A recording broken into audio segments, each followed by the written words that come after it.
Cara, como o jogo de ontem trouxe uma perspectiva legal pro torcedor tricolor, né? Não porque a gente superou o CSA, não porque o CSA era o líder do grupo, a gente sabia que era algo provisório, né? Não porque o Bahia fez uma partida esplendorosa, mas porque o Rogério confiou totalmente nos seus suplentes nessa partida. Talvez o único que ainda não seja, mas a tendência é que seja, e na maior parte do tempo vestindo a camisa do Bahia foi seja Gilberto, né? Os demais atletas ali realmente são do time reserva, buscam a titularidade, elevam o nível de competitividade, mas hoje compõem a equipe reserva. Não dá para dizer nenhum dos jogadores que entraram em campo contra o CSA que tem a capacidade hoje de assumir ali a vaga de titular e não entenda essa falta de capacidade como algo só deles, né? Algo inerente a eles. É algo que tem a ver também com o concorrente da posição, né? Então, Kaique trouxe boas perspectivas. Mas eu não sei se Kaique já tem condições logo de cara de desbancar um Ademir, por exemplo. Pode ser que aconteça, mas no recorte de hoje, não dá para garantir. Rodrigo Nestor é um cara que está se encontrando, se adaptando, começando a mostrar a sua utilidade, começando a mostrar as suas valências, né? Mas não tem como desbancar Everton Ribeiro do meio campo, sabe?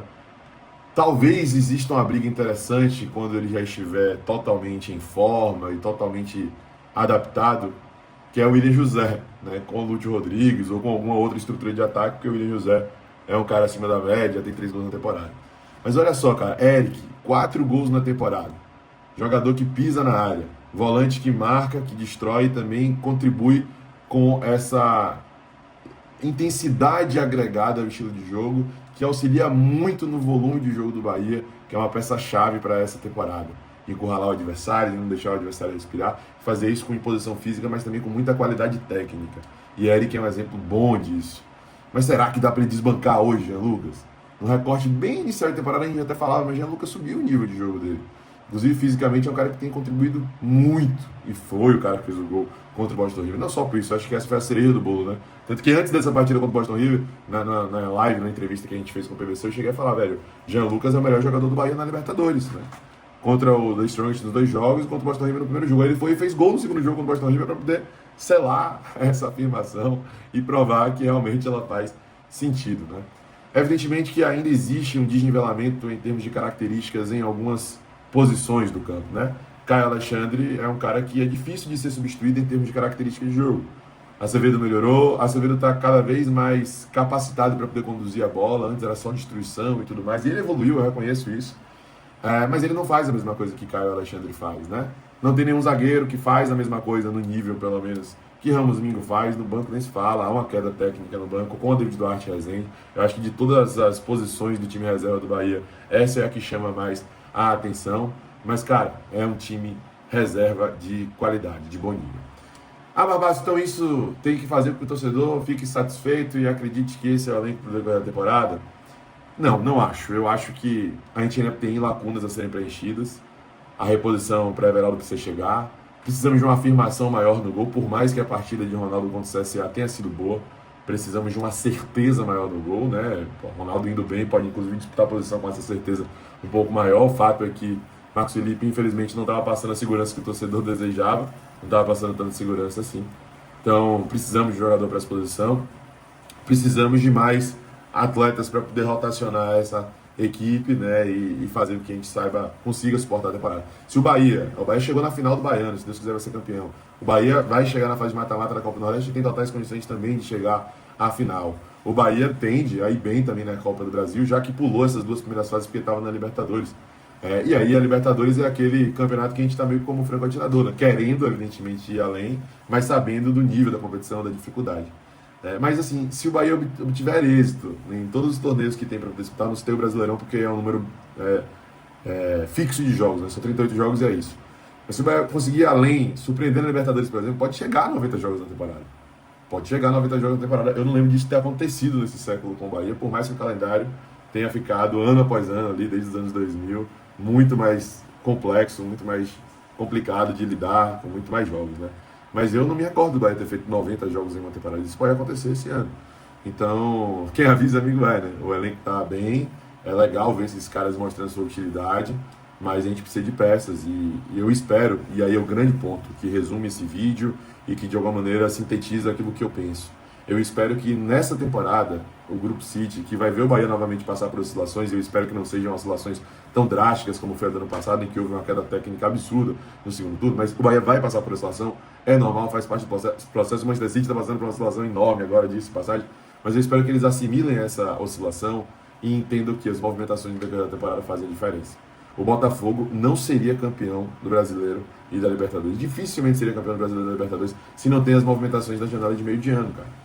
Então o Bahia precisa se movimentar de maneira assertiva e, se necessário, preste atenção nisso, robusta, e eu não falo só em termos quantitativos, mas qualitativo, de investir pesado em uma ou outra peça, como talvez o Patrick Sequeira, porque isso pode fazer diferença na hora que as coisas estão mais equilibradas e a gente precisa de um nivelamento técnico acima, sabe, em relação aos adversários. Isso fez a diferença para o Botafogo, incorporou o time do Botafogo, elevou o nível técnico do time do Botafogo, e o Botafogo conseguiu os seus objetivos ali na temporada. Talvez Textor tenha gastado mais do que planejava, talvez ele tenha sido irresponsável em um aspecto ou outro, mas é necessário para o grupo entender que às vezes é necessário deixar de lado a sua cultura, aquilo que está sendo implementado, por mais que tenha um arcabouço teórico, científico, tecnológico absurdo, porque a cultura daqui pede isso e porque, sobretudo, o calendário daqui pede isso. Quando eles vieram para cá para o Brasil, quando eles adquiriram o Bahia, eles sabiam como era o desenho do calendário. Eles pretendiam ir para uma Libertadores da América e eles sabiam que eles iam ter que encarar um calendário muito mais desgastante, muito mais complicado, né? E eu não estou falando disso aqui como uma crítica destemperada, mas é um construtivo que eu acho, e eu sei que eles acompanham os nossos conteúdos e acho isso um privilégio enorme, que assimilem esse tipo de situação, né? O torcedor do Bahia é um eterno ansioso, eu sou ansioso e eu já estou pensando lá na frente mesmo que tenha aí a fase de grupos ainda para poder acontecer, a fase final de Copa do Nordeste, um campeonato baiano para ser decidido no domingo. O torcedor do Bahia é ansioso, então ele quer ver o time não passar por problemas, para ele não ter que enfrentar os problemas que ele já enfrentou em outras oportunidades. A frustração de 2019, a frustração em partes da temporada de 2024, o fato de não ter levantado taça. Então a gente não quer um ano para dúvidas, né? Mas ainda assim, com tudo isso, é desfrutar o processo. Desfrutar o processo e exaltar também que o banco de reservas do Bahia vem contribuindo, que o elenco vem saindo bem e que o Rogério Ceni vem tendo inteligência, sabedoria para poder rodar esse time, rotacionar essa equipe e fazer com que o Bahia tenha um nível de performance sempre alto, né? Eu ainda vou fazer um vídeo especificamente sobre o Rogério Ceni, porque eu quero falar mais sobre ele e algumas das mudanças que estão sendo nítidas, pelo menos do meu ponto de vista, nessa temporada de 2025, em relação à variação de jogo, em relação às estratégias montadas dentro da própria partida, a leitura que está mais apurada no decorrer dos 90 minutos e outras coisas mais, né? Mas que bom. A galera do Firulando, até mandar um abraço para eles aí, fez uma artezinha muito bacana, muito legal, até separei aqui, botando no computador para poder ver aqui, com as contratações do Bahia nessa temporada, né? Eric, vindo do Atlético Paranaense, ele já vem sendo muito útil. Michel Araújo, que veio de São Paulo, evidentemente que ainda precisa se provar, mas é um jogador que eu acredito que pode contribuir no decorrer da temporada pela sua versatilidade. Ronaldo, que chegou do Atlético Goianiense, teve uma boa primeira amostragem, mas evidentemente que é muito cedo para poder analisar. Temos também Eric Pulga rendendo muito acima da média, Ramos Mingo rendendo muito acima da média, Rodrigo Nestor começando a se encontrar e conseguindo dar a sua contribuição, ia fazer um belo gol no Bavi, inclusive. Kaique, que a gente já conhece e entende que vai passar por um processo de readequação por conta das questões físicas, mas já estava se soltando mais nessa partida contra a equipe do CSA, e o William José, que também está nesse processo de adaptação. Então, velho, foram 1, 2, 3, 4, 5, 6, 7, 8 contratações. A gente pensava no início que era só, entre muitas aspas, para poder levar o nível de competitividade, reforçar o banco, compor, entre muitas aspas, o elenco. Mas 2 desses daí já estão sendo completamente úteis, fundamentais, imprescindíveis para o time titular, que é Eric Pulga e Ramos Mingo. E outros podem se tornar.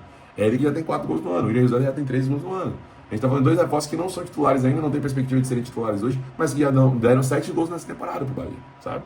Então, que bom, velho. E aí o reconhecimento também de Gato Santoro, que ainda precisa, evidentemente, reforçar a equipe em alguns setores, como eu destaquei aqui, mas que junto com todo o scout do City e os outros profissionais que compõem essa equipe aí de análise de dados, fizeram, né?